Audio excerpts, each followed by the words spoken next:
રાધનપુર નગરપાલિકા વિસ્તારમાં આવતા વોર્ડ નંબર 4ના રહીશો નગરપાલિકાની કામગીરીથી નારાજ, રોષની લાગણી।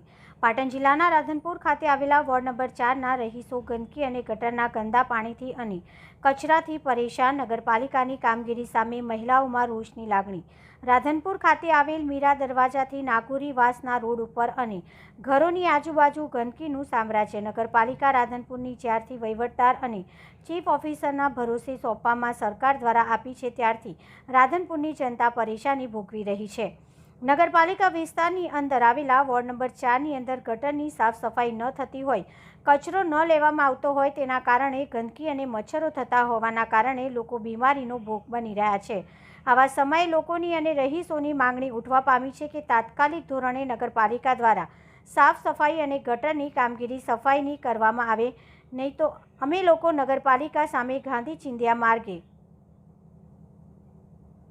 આંદોલન કરીશું। અને રાજકીય અગ્રણીઓ ઉપર પણ સ્થાનિક રહીશોએ રોષ ઠાલવ્યો હતો। ચૂંટણી ટાઈમે મત લેવા આવે માટે લોકોની સમસ્યા જાણવા આવતા નથી। આજ રોજ રાધનપુર શહેર મહિલા કોંગ્રેસ પર જ્યોતિબેન જોશીએ વોર્ડ નંબર 4ની મુલાકાત લીધી હતી અને તેમની સમસ્યા પણ જાણી, તેમને મદદ કરવાની ખાતરી પણ આપી હતી અને તેમની સાથે રહી નગરપાલિકા સામે આંદોલન કરવાની ચીમકી પણ આપી હતી। ગટરના ગંદા પાણી અને કચરાની કામગીરી ન થતી હોય તેના કારણે લોકો બીમારીનો ભોગ બની રહ્યા છે। રાધનપુર ખાતે આવેલા નગરપાલિકા વિસ્તાર જેના વોર્ડ નંબર 4ના લોકો નગરપાલિકાની કામગીરી સામે ત્રાહિમામ પોકારી ઉઠ્યા છે। રાધનપુર નગરપાલિકાના વહીવટદાર અને ચીફ ઓફિસર સામે લોકો સવાલ ઉઠાવી રહ્યા છે। તો રાધનપુર જરૂરિયાતવાળા વિસ્તારની અંદર રોડ રસ્તાની કામગીરી વિસ્તારોની અંદર બિલ્ડરો અને જમીન માલિકોને ફાયદો કરવા માટે રોડ રસ્તાની કામગીરીના ટેન્ડર બહાર પાડતા હોય તેવા પણ મહિલાઓ દ્વારા નગરપાલિકા સામે આક્ષેપો લગાવવામાં આવ્યા હતા। રિપોર્ટર મનુભાઈ ઠક્કર, ડાભી, રાધનપુર। મારું નામ જ્યોતિબેનજી જોશી, રાધનપુર મહિલા શહેર પ્રમુખ કોંગ્રેસ। આજે હું રાધનપુર વોર્ડ નંબર 4 વિસ્તારમાં મુલાકાતે આવી હતી। ત્યાં લોકોનો પ્રશ્ન એવો છે કે એ લોકોને અહીંયા ગટર ગઢાય તો એ ઢગલા ભરાતા નથી અને ઢગલા ભરાય તો ગટરો ગઢાતી નથી। પાણી આવે ત્યાં લોકોના ઘર આગળ પાણી ભરાય છે। આ લોકોએ અનેકવાર રજૂઆતો કરી છે નગરપાલિકા સુધી, પણ કોઈ સાંભળવા તૈયાર નથી।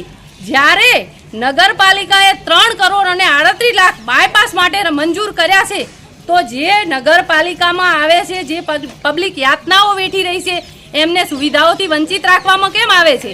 એ લોકોના પૈસા બારોબાર બિલ્ડર લોબીને પાસ કરાવે છે અને એમના ફાયદા માટે ને એમના ખેતરોના ભાવ ઊંચા આવે એ માટે રૂપિયા પાસ કરે છે, તો આ પબ્લિકને કેમ સુવિધાઓ મળતી નથી? અને આના માટે આજે મને એ લોકોએ બોલાવી હતી, હું ત્યાં આવી છું અને આ લોકોને અમે સોમવાર સુધીનો ટાઈમ માગીએ છીએ। સોમવાર સુધીમાં જો આ લોકોના કામ ના થયા તો અહીંની સર્વ મહિલાઓ લઈ અને નગરપાલિકા ઉપર અમે ગાંધી ચિંધ્યા માર્ગે આમરણ ઉપવાસ કરીશું। મારું નામ સમીરાબેન રુસ્તમભાઈ ઘાંચી છે। અમે નાગોરી વાસના રોડ ઉપરના મીરા દરવાજેથી લઈ અને રાજગઢીના રોડનો જે આમ રહ્યો રસ્તો અહીંયા રહીએ છીએ। અમને કેવો 2-3 વર્ષથી કોઈ નહીં ગટર કાઢવાનો રસ્તો, નહીં પાણીનો કે કોઈ નિકાલ થતો નથી, કચરો, જેથી એટલા માણસો બીમાર, એટલા માણસો ઘરે ઘરે ખાટલા, મચ્છર અને તકલીફ। નગરપાલિકાવાળા કોઈ ખબર લેવા કે કોઈ કશું નહીં, જ્યારે ચૂંટણી હોય ત્યારે એ લોકો આવે છે, બાકી ચૂંટણી પછી કોઈ લમણો વારતું નથી અને જવાબ દેતા નથી। તમે અત્યારની હાલતની અંદર જુઓ તો અમારા ઘરે ઘરે બાયણાના આગળ એટલે ઘૂંટણ સમાણા પાણી ભરાય છે, બરાબર। ગટર કાઢે તો કચરો નહીં ભરતા, કચરો ભરે તો ગટર નહીં કાઢતા। રોડની તો પરિસ્થિતિ એટલી છે કે માણસ ખાલી હેડવા માટે પણ હેરાન છે। ખાલી હેડવું હોય તો માણસને તકલીફ પડે છે, જેથી કોઈ બી માણસને કોઈ બી હાદસો થઈ જાય કે કાંઈ બી થઈ જાય તો નગરપાલિકા કોઈ જવાબદાર તૈયાર નહીં।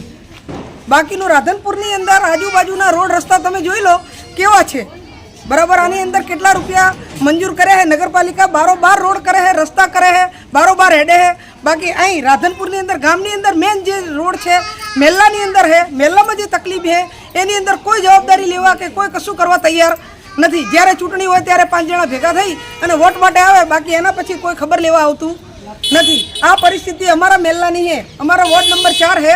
આની અંદર એટલી તકલીફ છે કે કોઈ મેલ્લામાં કોઈ કહેવા જાય તો કોઈ સાંભળવા તૈયાર નથી। આવી પરિસ્થિતિ 2-3 વર્ષથી જ ચાલે છે, બરાબર। એનો કોઈ જવાબ દેવા તૈયાર નહીં। મીડિયામાં અમે 2 થી 3 વાર આપ્યું હોય, પહેલી વાર નહીં, અને નગરપાલિકાની અંદર અમે કેટલી વાર લેખિતમાં જવાબ આપ્યો હોય, બરાબર। કોઈ સાંભળવા તૈયાર નહીં ને એ કામ કરવા તૈયાર નહીં। જ્યારે જ્યારે એમને વોટ લેવો હશે ત્યારે એ તૈયાર થશે। બાકી રોડના પૈસા મંજૂર થાય તો બારોબાર રોડ બનાવે છે, બારોબાર કરે છે, મીડિયાવાળા આવે બારોબાર જ બધું ઉતારી જતા રહે. ગામની અંદર શું પરિસ્થિતિ છે, લોકોની શું તકલીફ છે, લોકોના ઘરોમાં આજુબાજુમાં શું તકલીફ છે, એ કોઈ પૂછવા તૈયાર નથી. આવી પરિસ્થિતિ અમારા વાસની છે.